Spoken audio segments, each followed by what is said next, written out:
Cryptwalker, somewhere outside of Nashville, Tennessee. This is the award-winning podcast, ParaReality. Good evening, everybody. Thanks for listening tonight. My name is Sandman, and I'll be your guide through this strange realm of ghosts, cryptids, UFOs, aliens, conspiracy theories, and other unsolved mysteries that I like to call ParaReality. Well, happy 2023, everybody. First podcast of the new season. Welcome back. I can't believe it, but this episode is the first episode of season 17 of ParaReality. I've been doing this off and on for a long time now. And I think that not only have I lasted a lot longer than other podcasts similar to mine, but I've also provided you with content that was thought-provoking, interesting, and presented to you from a unique point of view. A point of view that comes not from a place that seeks to convince you to have a certain point of view like my own, but rather one that seeks for you to look at the evidence that I present to you with an open mind so that you can make your own informed decision. The podcast has gone through a lot of changes in the last 16 years. I started off with nothing more than a computer, headset, microphone, and an idea. Nothing else. No experience, no flash, and no idea what I was doing. And it definitely showed during the first season. The second season, well, it was a little better. And I found my groove in the third season. And by that time, I had firmly established, at that point anyway, what the identity of the podcast would be, at least for a while. And I started off mainly telling stories of haunted locations and giving ghost investigation tips and other general paranormal stuff. I had the chance to interview a couple of people, and I found that not only did I enjoy it, but I had a knack for it as well. That made me rethink the format of the podcast, and then I began to include a lot of interviews with what I call normal, everyday people who just had a story to tell. Most of them weren't promoting themselves. They weren't promoting a book or their latest DVD or anything like that. They were just normal people who had something happen to them that they can't explain, and they simply wanted to tell their story. Oh, sure, I had my share of those who were promoting their book or their DVD or whatever, but I really enjoyed talking to the quote-unquote everyday man. I also began to focus on cryptozoology at some point because the idea that there are, using my air quotes, undiscovered creatures roaming around out there just fascinates me. I've also gone through my UFO phase as well, and a few years ago I even began to have a co-host on a part-time basis. And in fact, I've had a couple of them. My resident skeptic, John Harrison, who has since moved on out to the Midwest. He's somewhere out in, last I heard from him, he's out in the New Mexico area, somewhere around Taos, I believe. And of course, I also had a paranormal enthusiast and host of his own podcast, World We Live In, Eric Patterson, who is still my regular part-time co-host. And I think that I've covered just about all the paranormal, UFO, and cryptozoology topics out there. I've even investigated several unsolved mysteries, and the latest, which was the Yuba County 5 mystery about 5 young men with mental disabilities who mysteriously went missing in 1978 and were found dead months later with no real clue as to what happened to them. But what I'm most famous for would be my deep dives into the occult practices of the Nazis in the latter part of the 1930s to mid-1940s. I've investigated the Nazis more than anyone that I personally know. Now, I'm not saying that I know everything about the Nazis or that I'm an expert on the Nazis, but I certainly do know more about their occult practices, their weird inventions, and scientific experiments than your average person. Now, I certainly haven't seen it all or done it all as far as my podcast and paranormal career is concerned, and this podcast is definitely not the most popular out there. I don't have a big corporate sponsor or really any advertisers that it takes to become popular, but I'm not trying to be all that. I'm just really enjoying what I do, and I'm going to keep on doing it until I don't want to, whether I'm popular or not. I just want to be able to take you on this journey with me and talk about subjects that aren't mainstream, stuff that interests me. And I know if you're listening to this podcast, it probably interests you at least a little bit. And I want to present the information to you in a manner that comes from a unique perspective. In other words, I'm not trying to convince you of any certain point of view or the other. I don't have a hard and fast line drawn in the sand that says, you must believe this way and let me try to convince you of this, that, and the other. I want to present my evidence to you in an unbiased manner and give you as much info as I can, and then let you continue the research on your own and make up your own mind. Now, with that being said, let me give you a little preview of what season 17 is going to look like. First off, I plan on keeping my part-time co-host Eric, so he's going to be back at some point. And I'm also going to have more guests to interview on the podcast. I haven't interviewed many guests in the past few years, and I want to get back to doing that. Third, I'm going to keep my summer series going. That's where I investigate a particular topic over the course of several episodes. And I want this season to be varied in its content and bring you along on a journey of wonder and mystery and present to you evidence in an unbiased way so you can make up your own mind in an informed manner. Maybe I'll even make you take a look at a particular topic in a completely different way, one that you haven't thought of before. Now that I've said all of that, what's tonight's topic going to be? That's the big question. I took a month and a half off just to end the season and have the holidays with my family and stuff like that. And so I'm back, refreshed, and ready to go. So what's tonight's topic going to be? Well, I'm sure you know that UFOs or UAPs, if they've come to be known here recently, have become quite a popular topic since the U.S. government in 2017 released several pieces of previously classified footage of unidentified objects flying through the sky. Now, back in mid-2022, just last year, it was announced that 3 major U.S. organizations, one of them from the government, have been formed to investigate UAP sightings further and hopefully answer the question, are we alone in the universe? So on tonight's episode, I'll be telling you about these organizations, who they are, and what they hope to accomplish. To learn more, you'll have to tune in, and find out. And in keeping with tradition over the last handful of years, I'm sick. Seems like the beginning of every new season, I'm either in the middle of some sort of cold or just getting over one, and here I am just getting over one. I think it's the extreme change in the weather especially this year here in the Nashville area.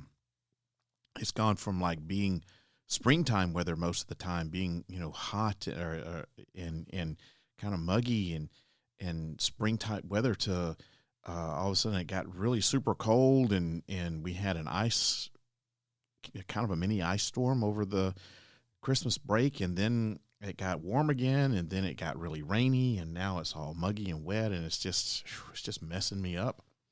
So unfortunately, I'll probably have to clear my throat a little bit, and you might hear a sniffle or two, and I'll try to mute my mic if I have to cough or anything, and I apologize in advance. So let's get right into this, shall we? So America's top aerospace engineers and scientists are joining forces to protect us from UFOs. The country's largest organization of government and private sector technical experts is launching a project to study, and I quote, unidentified aerial phenomena, or UAPs, after concluding that recent incursions by mysterious craft pose a safety hazard to military and commercial aircraft, according to people involved in forming the committees. The American Institute of Aeronautics and Astronauts, the AIAA, which includes among its members the country's largest defense and NASA contractors, has established 3 committees to study the technology, how incursions affect pilot and passenger safety, and to coordinate with government agencies and international researchers. And these people are also focused on the topic. A former Navy fighter pilot and defense contractor, Ryan Graves, is co-chairing the AIAA's Unidentified Aerospace Phenomena Community of Interest. He's joined by Ravi Kapoor, a planetary scientist at NASA who is studying the potential habitability of Earth-like planets. Graves came forward with his own experience with UFOs hovering over his FA-18 Hornet fighter jet in 2014 and in 2015. He says that it's not about forcing people to look into this if they are not ready yet. People have to come to terms with it, he says. But he also says that scores of members of the 30,000-strong AIAA, drawn from aerospace contractors, government agencies, and think tanks and startups, they've already signed on to the effort and are really excited about what it is they're doing. Those who've come forward to lend their expertise as run the gamut from people who have over 30 years at NASA to non-traditional members from the tech community. In order to get some answers, it seems like they're taking people with a lot of different backgrounds and combining them together in new ways, which in my opinion isn't a bad thing. I think that diversity of expertise is needed for something like this. The move came as Congress took additional steps to compel the Pentagon and intelligence agencies to study UFOs and share what they discover with oversight committees and the public. Among them was the establishment of this last summer of a more expansive all-domain anomaly resolution office at the Pentagon that's also studying unidentified submerged objects or unidentified submarine objects, or USOs for short. NASA also announced its own UAP study in June.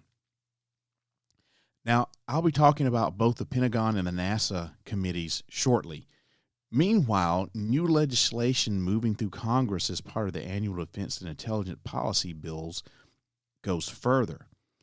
The National Defense Authorization Act, passed by the House back in July of 2022, would establish new procedures for current or former government officials to come forward with any information they may have about UFOs without fear of reprisal.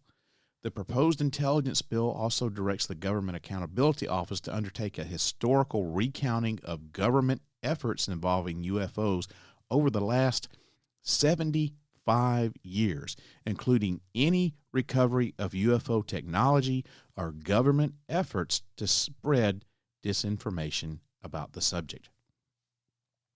The Pentagon also compiled a report to Congress that was due on October 31st of 2022 on the latest UFO findings.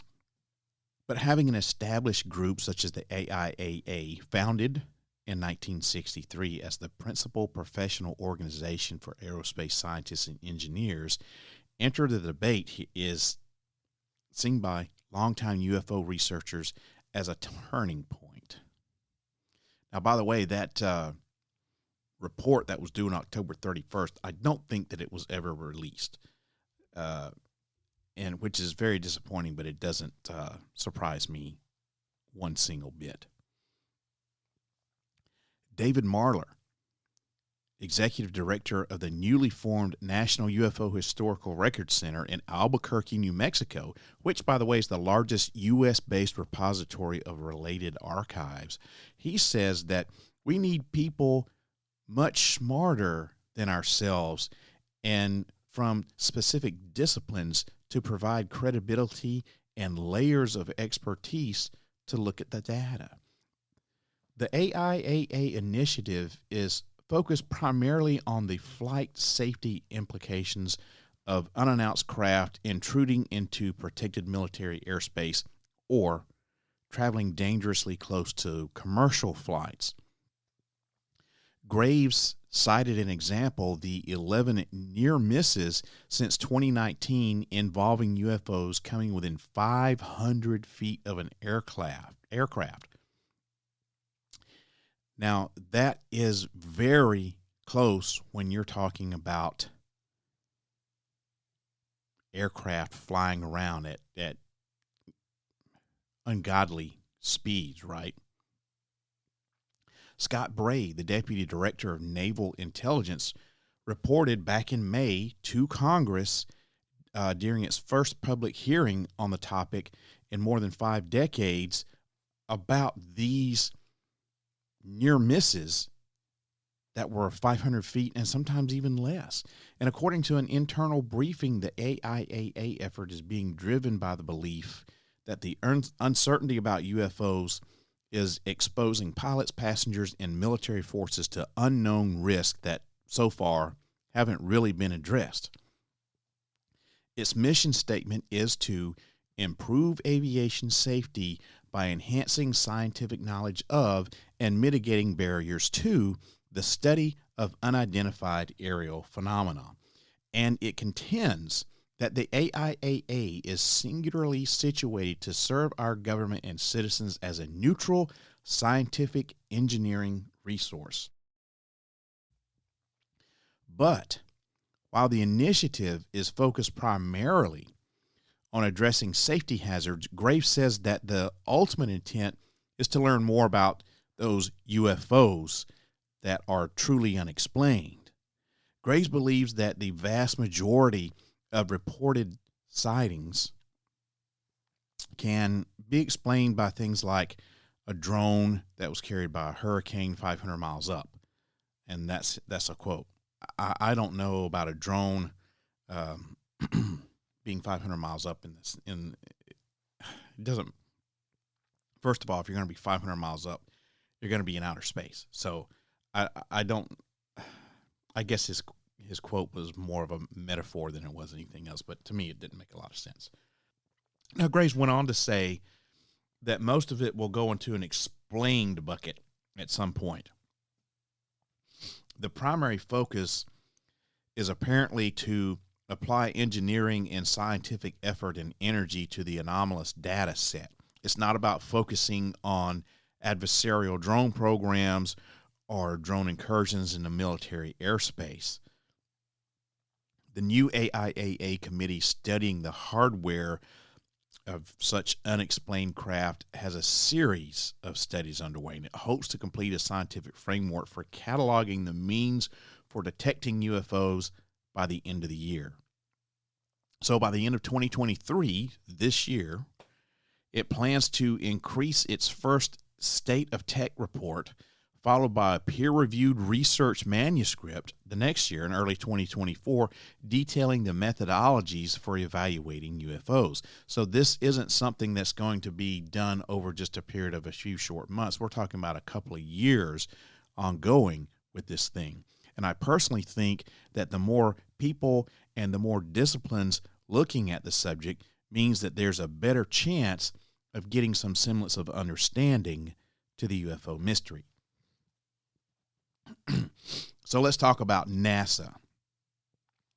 NASA announced back on June the 9th of 2022 that it was launching a scientific study of reported sightings of UFOs.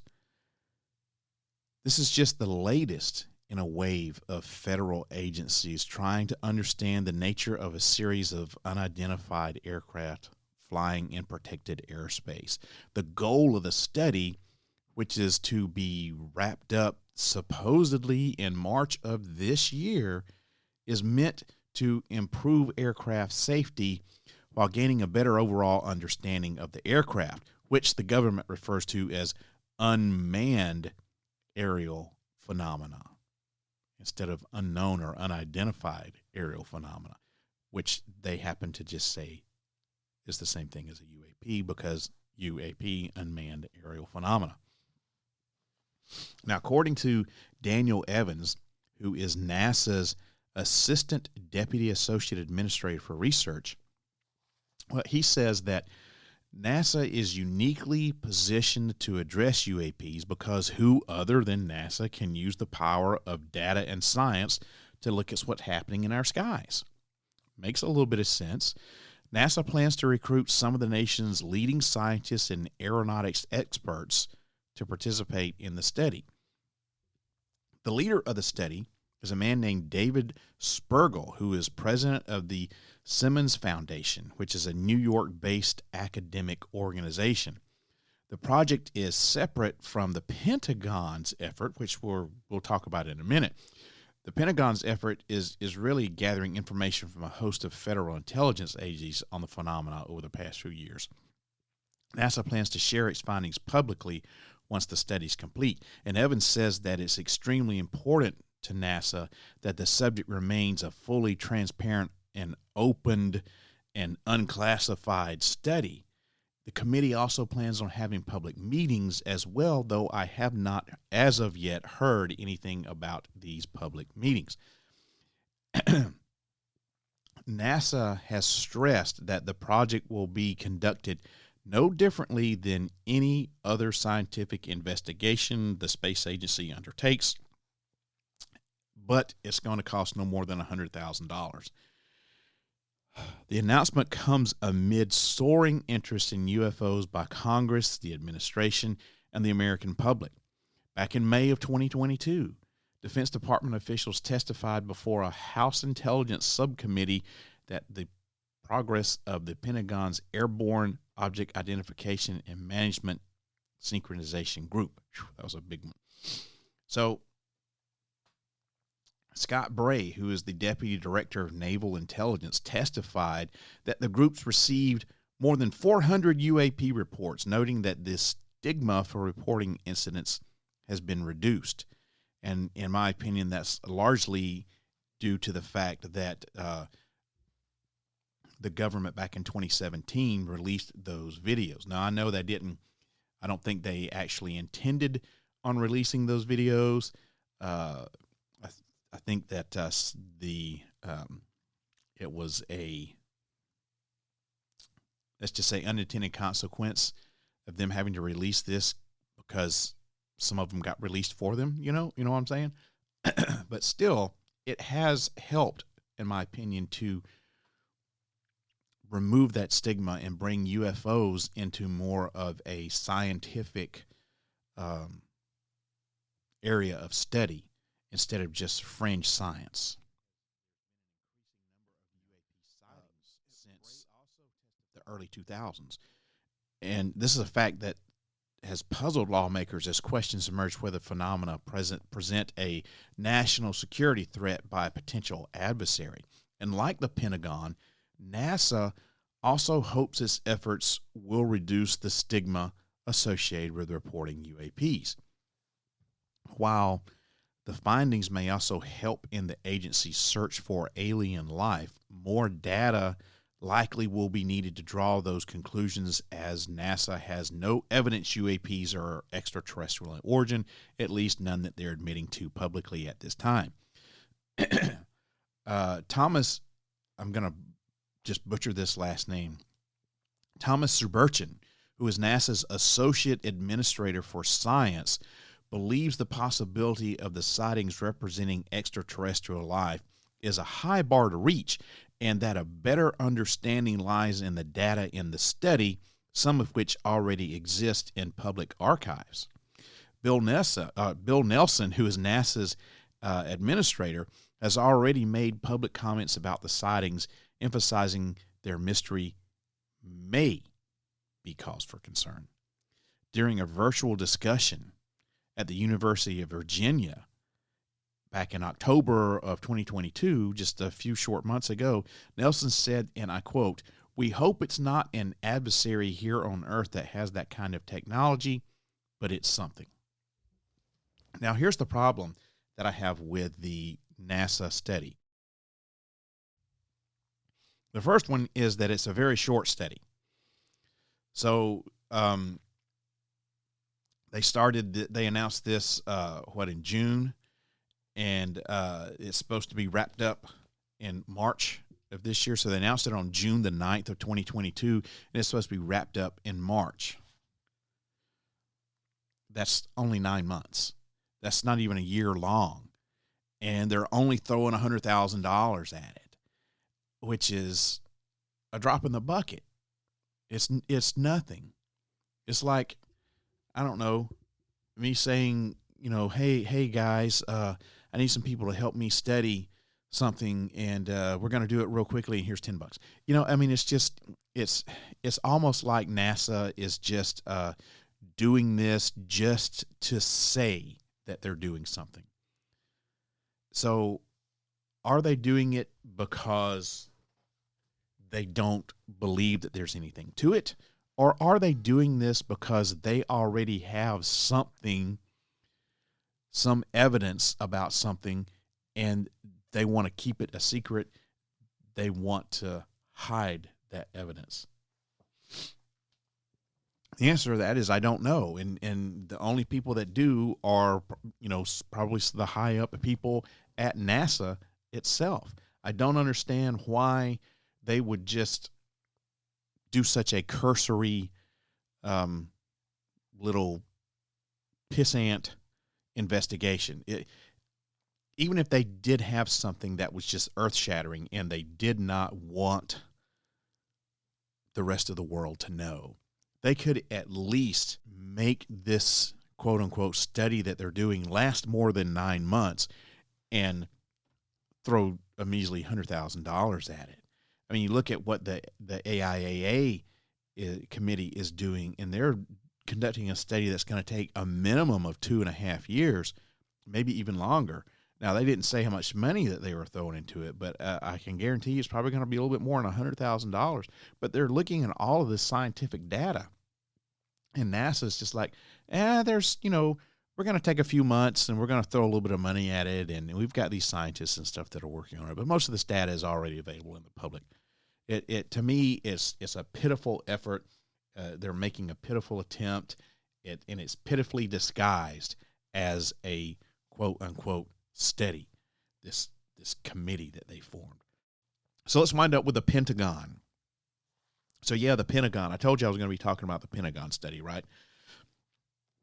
So a U.S. intelligence report on UFO attributes many military sightings of unknown flying craft to foreign surveillance drones or airborne waste. According to the New York Times, these latest revelations are contained in a classified update to a report released, I think in 2021, that probed 144 UFO sightings by U.S. government personnel between 2004 and 2021. So almost 20-year time span. And the report says that several instances of unknown aerial phenomena had actually been attributed to relatively mundane drone technology used by the Chinese government. Sue Go, who is a spokeswoman for the Department of Defense, says that no one explanation described the majority of the UFO sightings investigated. Most incidents could be attributed to foreign intelligence gathering or shreds of airborne trash, like balloons and stuff like that. Now, back in May, the Pentagon said that a particular declassified incident involved what looked like flying triangles, but were actually ordinary drones distorted by night vision. The location of that footage has not been disclosed, but officials have said that it likely depicts foreign surveillance on American military maneuvers. The update is expected to be slightly more conclusive than last year's report, which identified only one UFO with high confidence as a large deflating balloon. That report was the work of a task force set up after a series of high-profile unexplained events were recorded on U.S. Navy ships. It was released back in 2017. We all know about those things. At least 4 warships off the coast of San Diego reported sightings of unexplained objects in July of 2019 that didn't match aircraft currently known to exist, some of which appeared to harass the vessels, and another that suddenly disappeared into the ocean. In 2004, several Navy aviators reported encountering aircraft off the California coast that they said resembled large tic-tac breath mints, the famous tic-tac UFO thing. A version of the report was made public by the Office of Director of National Intelligence, and it's unknown how much of this report will be made public, but the number of sightings currently under investigation has reportedly grown to over 400. Unfortunately, the Pentagon says that some sightings, particularly older ones, are unlikely to ever be explained. In many cases, observed phenomena are classified as unidentified simply because sensors weren't able to collect enough information to make a positive attribution, which makes absolutely, the last 2 points make perfectly good sense. Older ones, you're probably going to have a really hard time solving those just because evidence deteriorates, people's memories aren't the same, witnesses, die or whatever, and unidentified doesn't necessarily mean that it's a alien spacecraft. Unidentified just simply means we couldn't identify what it was. So the sensors might not be able to collect enough data on that to make a positive ID on what this thing is. So those 2 things do make sense. Now, annual updates to this report are going to be required by law through 2026. So is this kind of like the NASA thing? Is this like the government? Because, NASA is not part of the United States government, okay? So you've got your NASA study and you've got your Pentagon study, and we already know what I think about the NASA study. I think that I think it's them placating us, basically. They're either just placating us or they are simply going to, they're just hiding information from us. They have something, but they don't want us to know what it is, so they think if they just throw some shit at us that we'll shut the F up. It's one of the 2, in my opinion. Is the Pentagon, are they doing the same thing? Because it doesn't really seem like they're taking this that seriously. And look, just based upon what's been happening in our federal government over the last few months, especially given the last couple of weeks, it is painfully clear that our nation is governed by a bunch of idiots who are more self-serving than they are anything else. They really don't care about the American people. They don't care about making this country a better place. They only care about their own little world. They only care about themselves and what can they gain to get ahead in life. And I think that most of our, not all of them are like that, number one, but the majority of them are, in my opinion. And this majority that I'm talking about, I think that they could give a shit less about whether UFOs are real or not. I don't think they really care. I don't think that if they do care, they don't believe that there's anything to it. And I think that the government is just basically doing the same thing that NASA is. They're just placating us. They're just going to say, oh, yep, we got the Pentagon studying this, and we're going to give a report.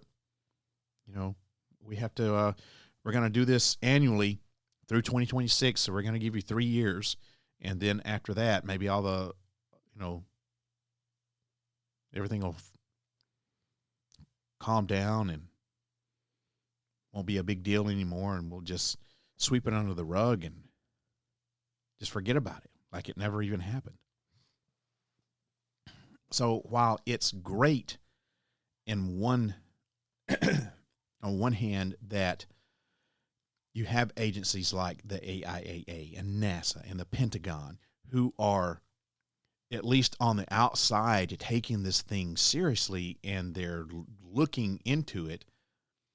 Really, of the three, the AIAA is the only one that really seems like they are taking this, that they're doing more than saying, yeah, we're taking it seriously. They actually are doing it. They're taking all of the data that they can, and they're looking at a wide variety of data. They're bringing in people with from multiple disciplines. It's a large organization. It's a large study, and they're using scientific method, and they're going to take a couple of years, like I said, 2.5, maybe even 3 years to get this done. They're not just going to say, oh, we're going to do a short 9-month study and throw $100,000 at it. Oh, or we're just going to look at these 400 reports that we have and just make an annual report for the next 3 years. They're actually doing something. They're taking scientific approaches to this and not just simply trying to placate us. And I think out of everything, out of those three committees, I think our best, greatest hope comes from the AIAA committee. Now, I am I follow a lot of UFO people on social media, particularly Twitter. UFO Twitter is a big thing, and there's always controversy in the UFO Twitter community if you happen to be on Twitter, if you happen to follow it. Now, I don't necessarily make a lot of injections into what's going on with the UFO Twitter group, but I do follow them, and I think that the UFO community, for the most part, just from what I can gather, kind of feels very similar to the way that I do, which is that this is kind of like a bunch of bunk. That government report that was supposed to be released a couple of years ago, or last year, or was it 2020? I can't remember. Where we had the congressional hearings, and we had it on television and all this other sorts of shit, and they released this study, and it was like a 9-page report that really didn't say anything. I think that this kind of what we're probably going to get from NASA. I think it's probably what we're going to kind of get from the Pentagon.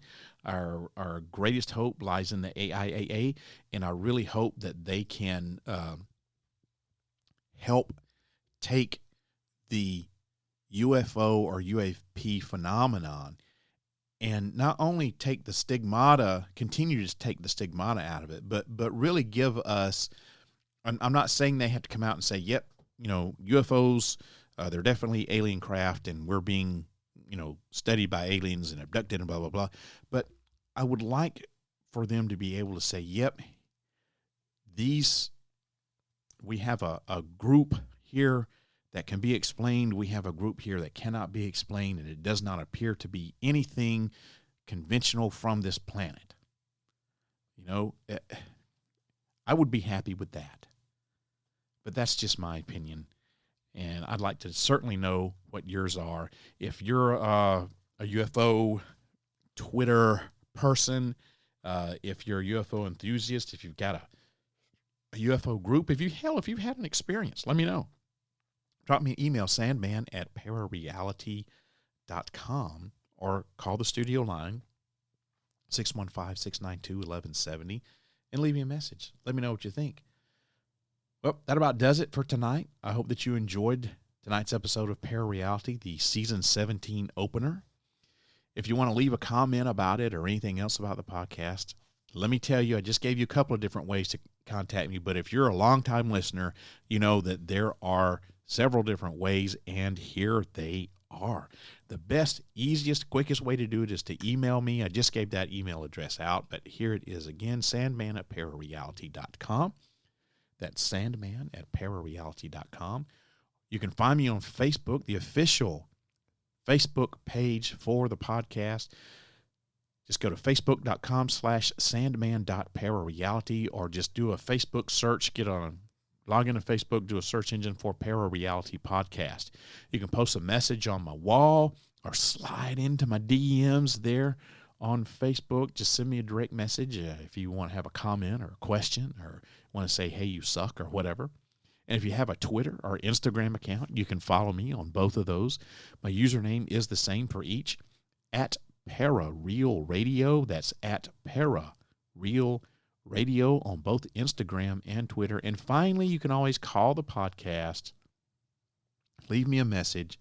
I got a line directly here into the secret bunker, 615-692-1170. That number to call once again is area code 615, then dial 692-1170. Leave me a message on the studio line, but I want you to remember this. If you decide to call and leave me a message, you are giving me permission to play your comment back on the podcast. So if you do not want that to happen, you'll need to let me know somewhere in your message. I'm always looking for interesting stories for the podcast. So if you've got a story that you'd like to get on the show, tell it to me over the voicemail. There's a 3-minute time limit. So if you run out of time, call back and pick up where you left off. If you want to just call and leave a comment, you don't have to tell me a story. You can call and leave a comment about tonight's topic, about an idea you have for a topic for the show. You can say, hey, I love your podcast. You can say, hey, you suck. I wish you would go to hell. Whatever.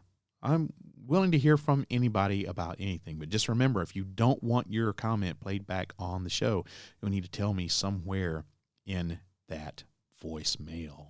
So those are all the different ways you can get in contact with me here on ParaReality. And speaking of ParaReality, please don't forget to visit my website, ParaReality.com. That's a place where you can keep up with all the latest paranormal news from all around the world, because I've got an entire page of the website devoted to paranormal news, and the content is updated almost daily. It's right under the Para News tab on the homepage. You can also shop in the ParaReality Radio store. Watch some of the terrible videos that I've made for this podcast over the years. And you can also listen to the podcast archives. I've got tons of audio on the website from the various incarnations of ParaReality throughout the years, along with my other podcast, Set It Off and Scared to Death. And you can find all that content for free on the archive section of the website. That's ParaReality.com. Make sure you check it out. Speaking of ParaReality, if you're listening to this podcast, you already know where you can find it, but did you know that you can find it also on any of your favorite podcast stations? Just search for ParaReality. If you've got a smart speaker, you can listen there too. If you have any of the podcast skills on your smart device, just say, hey, play the ParaReality podcast. It's on Spotify, iTunes, Apple Podcasts now, Spreaker, of course, who hosts this podcast, you name it, it is out there.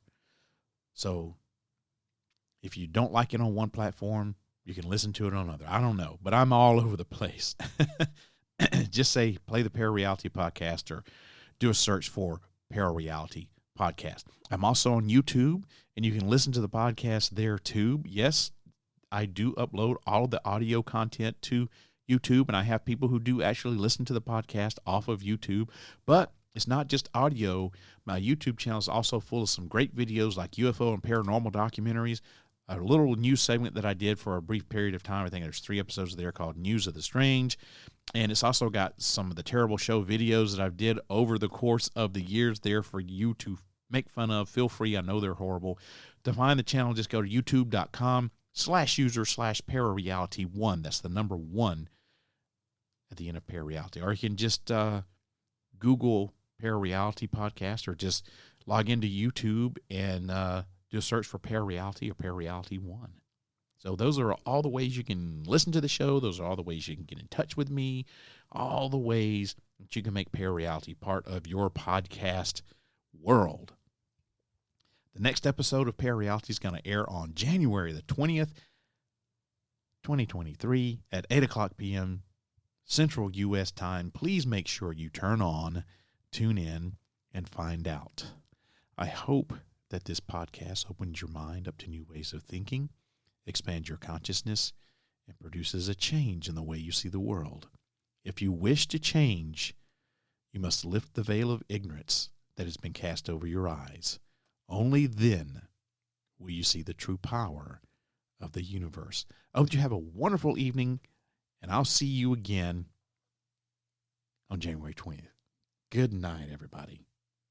If you wish to change, you must first lift the veil of ignorance that has been cast over your eyes. Only then will you see the true power of the universe.